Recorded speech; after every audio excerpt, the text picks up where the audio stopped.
வணக்கம் மக்களே. சொன்னோம்ல எதிர்பார்த்த மாதிரி பிக் பாஸ்க்கான முதல் ப்ரோமோ வந்துட்டு நம்ம எதிர்பார்த்த அந்த ஒரு சம்பவம் நடந்துட்டு ப்ரோ. வீட்டுக்குள்ள ஒயில் கார்டை அனுப்பிட்டாங்க. போன வாரத்துல இருந்து ஒயில் கார்டு எதிர்பார்த்து ஏமாற்றம் மட்டும் தான் இருந்துச்சு. பட் இந்த வாரம் அனுப்பிட்டாங்கப்பா. வீட்டுக்குள்ள 4 பேர் போயிட்டாங்க. சரி ப்ரோ, 4 பேர் போயிருக்காங்க. இந்த 4 பேரை வச்சு சம்பவம் இருக்குமா? இதுக்கப்புறம் இந்த ஆட்டம் மாறுமான்னு என்கிட்ட கேட்டீங்கன்னா ஆல்ரெடி சம்பவம் நடந்துருச்சு. என்ன ப்ரோ சொல்ற அப்படின்னு கேட்டீங்கன்னா, எஸ், நேத்து உள்ள போனவங்க நேத்தே சம்பவத்தை ஸ்டார்ட் பண்ணிட்டாங்க. 2 பேர் வீட்டுக்குள்ள வந்து கொஞ்சம் கிண்டி விட்டுருக்காங்க போல. 2 பேர் மட்டும் கொஞ்சம் அடக்கி வாசு மாதிரி கேள்விப்பட்டேன். முக்கியமா ஒருத்தர் ரொம்ப அடக்கி வாசிச்சிருக்காரு போல. சோ அந்த வகையில இருந்து எனக்கு ஒரு விஷயம் மட்டும் தெரிஞ்சு போச்சு. இதுக்கப்புறம் இந்த வீட்டுக்குள்ள அந்த ஆட்டங்கள் கொஞ்சம் மாறும், கூட்டங்கள் கொஞ்சம் மாறும். ஏன்னா வீட்டுக்குள்ள மொத்தம் 2 கூட்டம் தான் இருக்குது. இதுக்கு முன்னாடி சீசன்ல 4-5 கூட்டம் இருக்கும். அடிச்சு விளையாடுறதுக்கு நல்லா இருக்கும், நமக்கு கண்டென்ட் இருக்கும். பட் இந்த சீசனை பொறுத்தவரைக்கும் கண்டென்ட்டே இல்லாம போனது காரணம் 2 கூட்டம் தான். ஓகேவா? ஒன்னு அன்பு கேங், இன்னொன்னு பாரு கேங். ஓகேவா? பார்வை பொறுத்தவரைக்கும் வாரம் 2 பேரை மாத்திக்கிட்டே இருப்பாங்க. யாரோ ஒரு 2 பேரை புதுசா எடுப்பாங்க, அப்புறம் அவங்களுக்கு ட்ரைனிங் கொடுத்து அனுப்பிடுவாங்க. திருப்பி 2 பேரை புதுசா எடுப்பாங்க, அப்புறம் அவங்களை ட்ரைனிங் கொடுத்து அனுப்பிடுவாங்க. இந்த மாதிரி தான் பண்ணிட்டு இருந்தாங்க. ஸோ அதனால வீட்டுக்குள்ள 2 கேங் தான் இருந்துச்சு. அதனால தான் ப்ரோமோ எப்போ ஓப்பன் பண்ணாலும் நம்ம பார்வதி மட்டுமே இருப்பாங்க. அதனால தான் நமக்கு பெருசாக கண்டென்ட் இல்லை, இன்ட்ரெஸ்டிங்காகவும் இல்லை. ஸோ இதுக்கப்புறம் இந்த ஆட்டங்கள் மாறும். ஏன்னா இதுக்கப்புறம் இவங்க உள்ள போயிட்டு என்ன பண்ணுவாங்கன்னா, அந்த அன்பு கேங்கை கலைச்சு விடுவாங்க. அன்பு கேங்கை கலைச்சு விடும் போது ஆட்டோமேட்டிக்காக அந்த கூட்டம் பிரிஞ்சு அவங்களுக்குள்ள ஒரு 2-3 குரூப்பாக ஃபார்ம் ஆகும். அதுதான் சம்பவத்தை கொடுக்கும். சரி ப்ரோ, யார் சம்பவத்தை பண்ணியிருக்கா, இதுக்கப்புறம் என்ன மாதிரி சம்பவம் நடக்கும், யார் கூட போய் கூட்டணி வைப்பா, இந்த மாதிரி விஷயங்களை மொத்தமாக பார்த்தரலாம். ஸோ அதுக்கு முன்னாடி இந்த வீடியோ லைக் பண்ணிட்டு சேனலை சப்ஸ்கிரைப் பண்ணி எனக்கு கொஞ்சம் உதவியாக இருக்கும். மறக்காம லைக்கை தட்டிக்கோங்க, சேனலை சப்ஸ்கிரைப் பண்ணிக்கோங்க. சரி, ஓகே. வீட்டுக்குள்ள மொத்தம் 4 ஒயில் கார்டு போயிருக்காங்க. பட் போன வாரத்துல இருந்து இன்னொரு விஷயம் சொல்லிட்டு இருந்தாங்க, 6 ஒயில் கார்டு 8 ஒயில் கார்டு அப்படின்னு சொல்லிட்டு. இல்ல, அந்த ப்ரோமோல விட்டு அந்த 4 பேர் மட்டும் தான் உள்ள போயிருக்காங்க. பட் இப்போ 4 பேர் போயிருக்காங்க. பட் இன்னும் போக வாய்ப்பு இருக்குன்னு சொல்றாங்க. மேபி இந்த வாரம் மிட்ல நமக்கே தெரியாம நைட்டு உள்ள போகலாம், இல்ல அடுத்த வாரம் போகலாம். ஸோ பட் சொல்லிட்டு இருக்காங்க. ஓகேவா? இப்போதைக்கு 4 பேர் தான், பட் இன்னும் போக வாய்ப்பு இருக்கு அப்படின்னு மாதிரி சொல்லிட்டு இருக்காங்க. நீங்க கவனிச்சிருப்பீங்க, பழைய போட்டியாளர்கள் போறாங்கன்னு சொல்லிட்டு. அதாவது இந்த சீசனோட பழைய போட்டியாளர்களா இல்ல பழைய சீசன்ல உள்ள பழைய போட்டியாளர்களும் தெரியல, ஏதோ ஒரு விஷயத்த பண்ணிட்டு இருக்காங்க. ஓகேவா? அதனால தான் சொல்றேன், இந்த வாரம் மிட்ல நமக்கு மேபி ஏதோ ஒரு சம்பவம் நடக்கிறதுக்கான வாய்ப்பு இருக்குது. ஸோ அதை வெயிட் பண்ணி பார்க்கலாம். இப்போ ஒரு 4 பேர் வீட்டுக்குள்ள போயிருக்காங்க. பிரஜன், சாண்ட்ரா, அமித், திவ்யா கணேஷ். ஓகேவா? இதுல நான் கவனிச்ச வரத்துக்கு அமித் அவர்கள், நான் கேள்விப்பட்ட வரத்துக்கும் அமித் அவர்கள் வீட்டுக்குள்ள கொஞ்சம் அடக்கி வாசிக்கிறாங்க போல. அடக்கி வாசிக்கிறாங்க மீன்ஸ் போனோடனே வெடிக்க வேண்டாம், எல்லாருக்கிட்டையும் ஜாலியா இருக்கலாம்னு சொல்லிட்டு ஒரு மாதிரி வைப் பண்ணிட்டு இருக்காரு போல. ஜாலியா பேசிட்டு உள்ள போறாரு போல. உள்ளேயும் போயிட்டு எல்லாருக்கிட்டையும் ஜாலியா தான் பேசுறாராம். அதுக்கு நீங்க இன்னைக்கு எபிசோட் தான் பார்த்து தெரிஞ்சுக்கணும். இல்ல, ஒரு 2 டேஸ்க்கு முன்னாடி நினைக்கிறேன் அமித் அவர்கள் ஒரு லைவ் வந்திருப்பாங்க, கண்டிப்பா பார்த்துருப்பீங்க. அந்த லைவ்ல அவர் வந்து இவங்களை அடிக்க போறேன் அவங்களை அடிக்க போறேன்னு சொல்லவே இல்லை. அந்த லைவ்ல எல்லாரும் கொஸ்டின் கேட்டப்ப என்ன சொன்னாங்கன்னா, அவங்களா இவங்களா, சரி கண்டிப்பா பேசுறேன், கண்டிப்பா உள்ள போய் பார்க்கலாம், கண்டிப்பா அவங்க கூட கேம் பிளே பண்ணி பார்க்குறேன், எல்லாருக்கிட்ட எப்படி பேசணும் ஒரு பிளான் வச்சிருக்கேன், அதை போய் பார்க்குறேன். ஓ, பாருவர்களா, பாரு வந்து ஏதோ ஒரு ஸ்ட்ராட்டஜி போடுறாங்க, அந்த ஸ்ட்ராட்டஜி எனக்கு தரல, வீட்டுக்குள்ள போய் தான் பார்க்கணும் அப்படின்ற மாதிரி ஒரு மாதிரி நார்மலாக தான் பேசினாங்க. எல்லாரும் இவங்களை அடிச்சு உடைக்க போறேன், இவங்களை பறக்க விட போறேன் அப்படின்னு சொல்லலை. பட் நம்ம இங்கே இன்னொரு விஷயத்தை பார்க்கணும். இந்த மாதிரி நார்மலாக பேசுறாங்க தெரியுமா, இவங்கள தான் நம்ப முடியாது. ஏன்னா வெளியே இருந்து ஸ்ட்ராட்டஜியை பார்த்துருப்பாங்க. உள்ள போயும் அவங்கள நம்ப வச்சு அந்த கூட்டத்து கூட சேர்ந்து அப்படி ஒரு கேமை ப்ளே பண்ணி அதுக்கப்புறம் அடிப்பாங்க. ஓகேவா? அந்த வகையில் அமித் அவர்கள் மட்டும் வீட்டுக்குள்ள போயிட்டு நார்மலாக பேசின மாதிரியும் போகும்போதே ஒரு மாதிரி வைபாக போயிருக்காரு போல, ஜாலியாக பேசிட்டு போறாரு போல. அண்ட் இன்னொரு விஷயம் உண்மைதான், அமித் அவர்கள் உள்ள வராங்க அப்படின்னு நம்ம ஒரு விஷயத்த சொல்லியிருந்தோம். அமித் அவர்கள் கனடா பிக் பாஸ்க்கு வந்து வாய்ஸ் கொடுத்துருந்தா, அதாவது பிக் பாஸா இருந்தாங்கன்னு சொல்லிட்டு. அது உண்மைதான், சீசன் 1 நினைக்கிறேன். ஸோ அமித் அவர்கள் கனடா பிக் பாஸ்க்கு பிக் பாஸா இருந்த ஒரு நபர், அதாவது வாய்ஸ் கொடுத்த ஒரு நபர். ஓகேவா? அப்படி இருக்கும்போது இவருக்கு நிறைய விஷயங்கள் தெரிஞ்சிருக்க வாய்ப்பு இருக்கு. எந்த விஷயங்கள் பண்ணா வெளியே வரும், எந்த விஷயங்களை உடைக்கணும், என்ன மாதிரி வார்த்தைகளை தட்டி கேட்கணும், என்ன மாதிரி வார்த்தைகளை யூஸ் பண்ணணும், இந்த எல்லா விஷயமும் கண்டிப்பா அமித்துக்கு தெரியும். அதனால தான் அமித் அவர்கள் இந்த வீட்டுக்குள்ள போகும்போதே சேது என்கிட்ட என்ன சொல்றாருன்னா, நான் அந்த வாய்ஸ் அவடால் மட்டும் விட மாட்டேன் சார், நான் செஞ்சு காட்டுவேன் அப்படின்னு மாதிரி போறாப்ல. ஸோ அதுதான், இவர் ஆல்ரெடி பிக் பாஸா இருந்திருக்கனால இவருக்கு நிறைய விஷயங்கள் பிளான் இருக்கும். ஸோ நிறைய விஷயங்கள் இவருக்கு தெரிஞ்சிருக்கும். ஸோ நிறைய பிளான்ஸோட தான் உள்ளே போவார். ஸோ வெயிட் பண்ணி பார்க்கலாம். அண்ட் சாண்ட்ரா அண்ட் பிரச்சனை, இவங்க 2 பேருமே ஒன்றா தான் உள்ளே போகிறாங்க. கண்டிப்பாக பார்த்துருப்பீங்க, கப்புள்ஸாகவே அனுப்புகிறாங்க. இவங்க 2 பேரும் ஒன்றா போகிறாங்க, அவங்க 2 பேருமே ஒன்றா தான் போகிறாங்க. யாரு, அமித், திவ்யா கணேஷ், அவங்க 2 பேரும் ஒன்றா தான் அனுப்புகிறாங்க.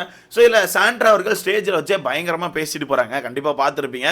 என்ன சொல்கிறாங்கன்னா, குரூப் இருக்குது சார், குரூப்பை உடச்சி ஆடணும், உங்களுக்கான ஸ்ட்ராட்டஜிலாம் எனக்கு தெரியும், ஸோ நான் குரூப்பை உடச்சி ஆடுங்க அப்படின்னு மாதிரி சொல்கிறாங்க. அதுதான் எங்களுக்கு வேணும். அண்ட் இன்னொரு விஷயத்தை சொல்லணும், சாண்ட்ரா அவர்கள் வீட்டுக்குள்ள போனோடனே சம்பவம் பண்ணியிருக்காங்க போல. சாண்ட்ரா மட்டும் இல்லை, திவ்யா கணேஷ் அவர்களும் சம்பவம் பண்ணியிருக்காங்க. ஸோ எனக்கு இப்போ ஒரு 2 பேர் மேலே நம்பிக்கை வந்திருக்கு ப்ரோ. நான் என்னோட நம்பிக்கையை மாற்றிருக்கேன். போக போக வேணால் நம்பிக்கை இன்னொரு மேலே எக்ஸ்ட்ரா வைக்கலான்னு வச்சிருக்கேன். திவ்யா கணேஷ் மேலே எனக்கு சின்ன ஒரு நம்பிக்கை வருது, பிரஜன் மேலே எனக்கு நம்பிக்கை வருது. ஏன்னா சாண்ட்ரா அவர்கள் குரூப்பை உடச்சி ஆடுவேன்னு சொல்கிறாங்க. என்னதான் சாண்ட்ரா வந்து இந்த கேமை ஒரு மாதிரி கொண்டு போனாலும் மேபி கடைசி நாட்கள்ல அது அவங்க ஹஸ்பண்டுக்கு ஹெல்ப் பண்ற மாதிரியே போனாலும் போக வாய்ப்பு இருக்குன்னு நான் நினைக்கிறேன். ஓகேவா? அதனால நான் வந்து சாண்ட்ரா என்னதான் இந்த கேமை பயங்கரமா ஆடினாலும் அவங்க வந்து அவங்க ஹஸ்பண்டுக்கு தான் அந்த கேமை கையில் தூக்கி கொடுப்பாங்கன்னு எனக்கு தோணுது. அதனால தான் சொல்கிறேன். ஸோ சாண்ட்ரா டைலாக் கூட்டு போயிருக்காங்க. அண்ட் நம்ம திவ்யா கணேஷ் அவர்கள் என்ன சொல்கிறாங்கன்னா, உள்ளே இருக்க சில பேருக்கு கிளாஸ் எடுக்க வேண்டியிருக்கு சார் அப்படின்னு மாதிரி சொல்லியிருக்காங்க. உள்ளே இருக்க சில பேருக்கு கிளாஸ் எடுக்க போகிறீங்களா? என்ன கிளாஸ் எடுக்க போகிறீங்க? பட் சம்பவம் இருந்தால் சரி தான், எங்களுக்கு ஏதோ கிளாஸ் எடுக்க போகிறாங்களா, மேபி எனக்கு தெரிஞ்சு இந்த மரியாதையை சொல்லிக் கொடுக்கேன்னு சொல்லியிருப்பாங்கன்னு நினைக்கிறேன். வாய்ப்பு இருக்குது. ஏன்னா வீட்டுக்குள்ளே இருக்க ஒரு பேருக்கு தான் மரியாதை தெரியல. அது மட்டும் இல்லாமல் பிக் பாஸ் ஷோனா என்னன்னு சொல்லி கிளாஸ் எடுப்பாங்கன்னு நினைக்கிறேன். அந்த மாதிரி இருக்க கூட வாய்ப்பு இருக்குது. ஸோ எனக்கு திவ்யா கணேஷ் மேலே ஒரு நம்பிக்கை வந்திருக்கு ப்ரோ, சின்னதா. ஏன்னா சிம்பிளா ஒன்று சொல்லிட்டா, வீட்டுக்குள்ள ஒண்ணுமே பண்ணாம அப்பப்போ ஒரே ஒரு பாயிண்ட் 2 பாயிண்ட்டை மட்டும் எந்திரிச்சு பேசுற வியானாக்கே நீங்க இவ்வளவு சப்போர்ட் கொடுக்குறீங்கன்னா, எப்படி அப்பப்போ ஒரு பாயிண்ட் அப்படின்ற மாதிரி ஒரு பாயிண்ட்டை மட்டும் சொல்லிட்டு சுத்துற வியானாக்கே நீங்க இவ்வளவு சப்போர்ட் கொடுக்குறீங்கன்னா, எனக்கு தெரிஞ்சு வீட்டுக்குள்ள போற திவ்யா கணேஷ் பயங்கரமான சப்போர்ட் எடுப்பாங்கன்னு எனக்கு தோணுதுப்பா. ஸோ வெயிட் பண்ணி பார்க்கலாம். ஓகே, இது என்னோட கருத்து. ஏன்னா நான் நேற்றுக்கான எபிசோட்ல பார்த்தேன். நேற்றுக்கான எபிசோட்ல சேதனை திடீர்னு பார்த்தா ஏதோ வியானாக்கு பயங்கரமான பாராட்டுகள் கொடுக்காரு. நீங்க ஏதோ மாசு, நீங்க தான் சூப்பரா பண்ணீங்க, இண்டிவிஜுவலா ப்ளே பண்றீங்க, பிளா பிளா பிளா அந்த மாதிரி இருக்கு. இண்டிவிஜுவலா ப்ளே பண்றாங்க, ஓகே. ஏன்னா அந்த கூட்டணி கூட சேரல, நான் யாருமே சேர்த்துக்கல. ஆனால் இவங்க தான் மாசு கெத்துன மாதிரி ஒன்று காட்டுறீங்க தெரியுமா? விட்டா டைட்டில் கொடுத்துருவீங்க போல. தயவு செய்து ப்ளே பண்ணுற ஆள் கொடுங்கப்பா.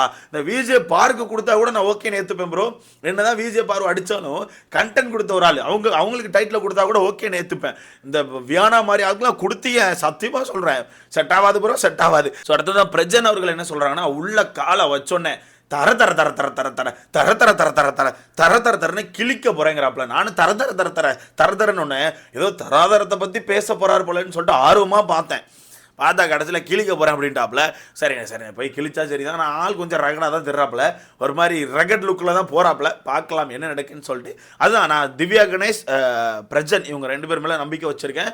அண்ட் அமித் அவர்கள் மேலே நம்பிக்கை இருக்குது. ஆனால் இப்போ நான் காமிக்க மாட்டேன். ஏன்னா அவர் ரொம்ப ஜாலியாக பேசுகிறார் போல. அந்த ஜாலி கேம் அவரை எப்படி கூட்டு போகணும்னு எனக்கு தெரில. ஓகேவா? அவர் ஒரு ஸ்ட்ராட்டஜி வச்சிருக்காரு, ஜாலியாக எல்லாரும் கூட பேசலாம். ஏன்னா லைவ்லேயே ஓப்பனாக சொல்கிறார், பாரு கூடலாம் போய் ஃபன் பண்ண போகிறேன் அப்படின்ற மாதிரி, ஃபன்னாக கேமை கொண்டு போகிறேன்னு சொல்லிட்டு. ஸோ அந்த வகையில் அவர் எப்படி கொண்டு போகிறான்னு தெரில. ஸோ வெயிட் பண்ணி பார்க்கலாம்.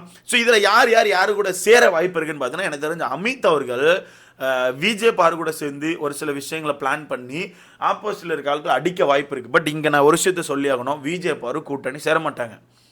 விஜே பார்வை பொறுத்தவரைக்கு மேபி கூட்டணி சேருவாங்க. ஆனால் அப்படி சேர்ந்தாலுமே அவங்க இவங்கள ஃபுல்லாக வச்சுக்க மாட்டாங்க. ஏதாவது ஒரு சில இடங்களில் யூஸ் பண்ணுறதா விடுவாங்க. பட் இங்கே எனக்கு இன்னொரு விஷயம் தெரிஞ்சாகணும், அமித் அவர்கள் ஒயில் கார்டை உள்ளே போகிறது காமுக்கும் நம்ம விஜே பார்வதிக்கு எப்படி தெரியும்?